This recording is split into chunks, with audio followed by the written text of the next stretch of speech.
दोस्तों आप जानते ही होंगे कि पिछले दिनों सरकार ने रियल मनी गेमिंग वाली सारी वेबसाइट और सारी एप्लीकेशंस पर प्रतिबंध लगा दिया। अभी जो गेमिंग बिल आया है इसमें एक बड़ी इंटरेस्टिंग चीज है कि खेलने वालों पर किसी भी तरह का जुर्माना या किसी भी तरह की जेल या सजा का प्रावधान नहीं है। इनफैक्ट एक बयान में तो मंत्री जी ने यह भी कहा कि भैया उनको विक्टिम माना जाएगा, जो खेल रहा है पैसा गवा देता है तो वो विक्टिम माना जाएगा। लेकिन मेरा सवाल ये है कि जो इलीगल गेम है ना, वो जो आपसे जब आपने विड्रॉल लिया, मान लीजिए आपने किसी गेम से 2 लाख रुपए का विड्रॉल लिया, अब वो विड्रॉल आपको आया नहीं, या फिर अगर आया और आपके ऊपर कोई साइबर क्राइम की कंप्लेंट हो गई कि भाई तुम्हारे पास जो पैसा आया था वो फला फला स्टेट में कोई साइबर क्राइम हुआ था, वो पैसा अलग अलग लेयर में होते हुए तुम्हारे पास ऐसा आया, और आप जाकर के पुलिस में अगर ये कहते हैं कि मैं XYZ गेम खेल रहा था, तो क्या वो पैसा आपके पास उस XYZ गेम के नाम से आया है? नहीं, आप प्रूफ ही नहीं कर पाओगे कि ये गेमिंग का पैसा है। क्योंकि अब तक जैसे फैंटेसी स्पोर्ट है, मान लीजिए ड्रीम 11 से विड्रॉ किया आपने, तो ड्रीम 11 की कंपनी है,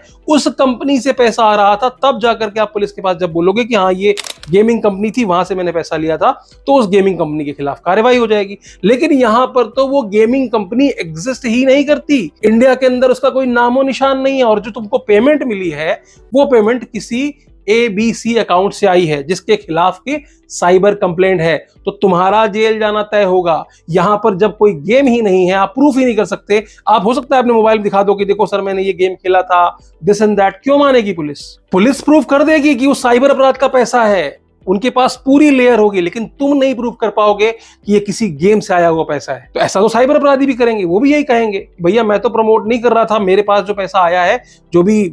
ये मेरे खाते में लाखों रुपए जमा है, ये तो मैं गेम खेल करके मैंने निकाले, तो मैं भी विक्टिम हूं। तो ये मत समझो कि अगर आप गेम खेल रहे हो तो आप सेफ हो, आपको भी जेल जाना पड़ सकता है एक ऐसे अपराध के लिए जो आपने नहीं किया है, सिर्फ इसलिए कि आप सट्टेबाजी से कुछ पैसे कमा लेना चाहते हैं।